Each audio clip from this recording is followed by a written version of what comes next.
पिछली बार मैं आया था तो मैंने कहा था यीशु को जीसस बनने में बहुत चंद समय लगे।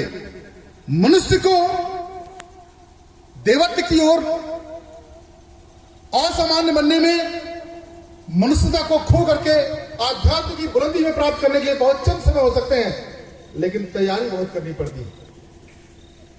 तैयारी क्या करनी पड़ेगी कि जब तक हमारे अंदर वेदना नहीं पैदा होगा, तड़प पैदा नहीं होगा, हम प्रेम के असली अध्याय को नहीं जान पाएंगे, हम वैराग्य या साधना या उसकी सुक्तियों को नहीं जान पाएंगे, तब तक हम अछूते रह जाएंगे उस परमात्मा की कृपा से, उस परमात्मा के अहोभाव से, उस परमात्मा के सानिध्य से हम बहुत अछूते रह जाएंगे। हमें शांति नहीं मिल पाएगी। हमें शांति चाहिए। प्रत्येक व्यक्ति को शांति चाहिए। प्रत्येक व्यक्ति शांति की तलाश में दौड़ता है, चाहे वो धन के पीछे हो, चाहे वो जन के पीछे हो, चाहे वो सम्मान के पीछे हो, चाहे मंदिर मस्जिद गुरुद्वारे या किसी यज्ञ या मंत्र या तंत्र के पीछे हो, उसको शांति चाहिए। लेकिन ये वो समिति शांति के अध्याय को बिल्कुल अलग, अनूठा और नए तरीके से आपके सामने रखता है। तब आपके भीतर पैदा हुआ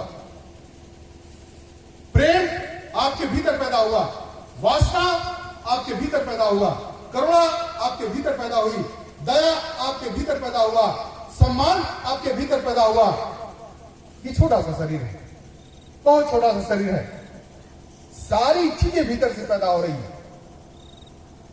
ये ऐसा इंडस्ट्री है, ऐसा ये उद्योग है, ऐसा ये फैक्ट्री है जिसमें से सारे अनूठे चीज निकलते हैं, चाहे करुणा हो, चाहे दया हो, चाहे वो अहंकार हो, चाहे वो प्रेम हो, चाहे वो साधना हो, चाहे वो सम्मान हो, चाहे वो याचना हो, चाहे वो प्रार्थना हो, चाहे वो भक्ति हो, चाहे वो वैराग्य हो, चाहे वो संन्यास हो, किसी भी तरह की सारी चीजें आपके भीतर से पैदा हो रही हैं। बाहर से कुछ नहीं मिल रहा। और जहां पर है वो परमात्मा के आगोश में आप बैठे हैं, परमात्मा के इर्द गिर्द ही आप हैं, परमात्मा के निकट ही हैं, परमात्मा के बिल्कुल समीप आप हैं। कहीं ढूंढने की आवश्यकता नहीं है। आपने देखा है इस मंच पर शिष्टाचार किया गया, जो आज के समाज में पाश्चात्य संस्कृतियों की वजह से लुप्त हो गया, विलुप्त हो गया। क्या आ गया? पहले दोनों हाथ जोड़ के नमस्कार किया जाता था, फिर एक हाथ हिला के ऐसे नमस्कार किया जाता है, फिर हाय मैम ये करके निवाला गड़कते हैं आप सम्मान का। पाश्चात्य संस्कृतियां हमें बहुत दूर कर दी, शिष्टाचार से बहुत दूर कर दी।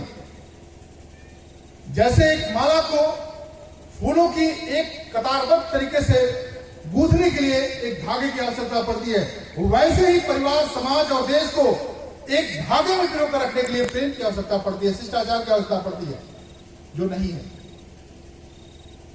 जो नहीं है।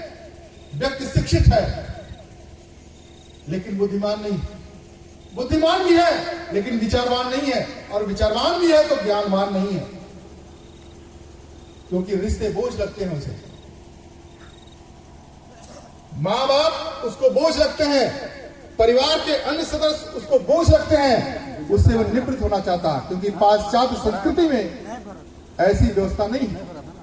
अमेरिका, रसिया, जर्मनी, इंग्लैंड जैसे देशों में आप जाएंगे तो वहां बाप को बेटे से मिलने के लिए अपॉइंटमेंट लेना पड़ता है, पत्नी को पति से मिलने के लिए अपॉइंटमेंट लेना पड़ता है, समय निर्धारण करना पड़ता है। तब सारे परिवार एक समय के लिए, कुछ पल के लिए इकट्ठे होते हैं और आपस में आदान प्रदान करते हैं, जो वार्तालाप करनी होती है। वही पाश्चात्य संस्कृतियां आज हमें तोड़ कर रख दी। शिष्टाचार की आवश्यकता इसलिए पड़ी कि यहाँ प्रेम है, यहाँ सौहार्द है, यहाँ आत्मीयता है, यहाँ एक बहुत बड़ा लगाव है एक दूसरे के प्रति में, उसे खोने न दें। वो धरोहर है, ये हमारी संस्कृति का धरोहर है, ये हमारी रग है, ये हमारे रगों में बहने वाला खून है, जिसको संभाल के रखना है। इसलिए शिष्टाचार की आवश्यकता पड़ती है। उसका आध्यात्मिक कारण क्या है? एक शरीर जब बनता है तो आप जानते भी हैं कि बिना माँ बाप के कोई चमत्कार नहीं होता कि शरीर बन जाए। 5 तत्व का यह शरीर जब भी बना है या जब भी बनेगा, जब भी सृष्टि स्थिति सृजित होगी तब भी माँ बाप की आवश्यकता पड़ेगी।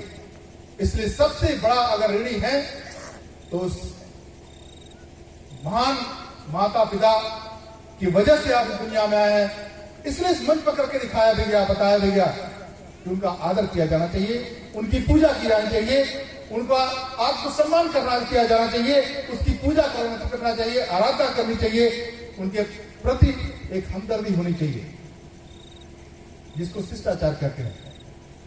इसके अलावा पत्थरों वाले भगवान, पत्थरों वाली देवियां न आपसे कभी हालचाल पूछने आई थी, न आपके हालचाल में भागीदारी निभा पाएंगे। मैं उसका खंडन करता हूं, उसका विरोध करता हूं, उसका निंदा भी करता हूं। उसकी कोई आवश्यकता नहीं है। आप इसको करके देखें। अगर अगले दिन से आपके परिवार में बदलाव ना हो जाए तो फिर ये अपने सम्मान से, अपने आत्मसम्मान से ये संसार मुकर जाएगा। ये कसौटी है, ये सूत्र है जीवन को संवारने के लिए। क्योंकि जब परिवार ठीक होगा, समाज ठीक होगा, आप ठीक होंगे, तभी आध्यात्म समझ में आएगा।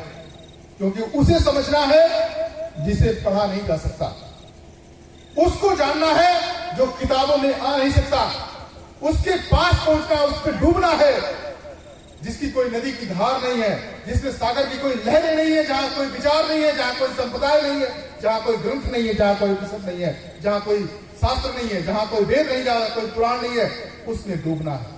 और जिसके वजह से इस दुनिया का सृष्टि, इस ब्रह्मांड का संचालन, जिस सत्ता की वजह से उसको जानना है। ये बहुत टेढ़ी खीर है, ये बहुत टेढ़ा सूत्र है कि हमें उसको जानना है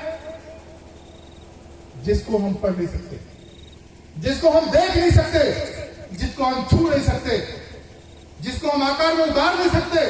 निराकार सत्ता को हमें जानना है, अखंड सत्ता को हमें जानना है, अनेक परमात्माओं को पढ़ना है, उस अनंत सत्ता के समझ में चलना है, उस अथाह सत्ता के गहराई में उतरना है, हमें उसको जानना है। ये बड़ा टेढ़ा खीर है। इसलिए मैं कह रहा हूं कि ये मैं काल्पनिक चीजें नहीं कर रहा हूं। इसी देश में, इसी भारत देश में मीरा भी हुई, कबीर भी हुए, रैदास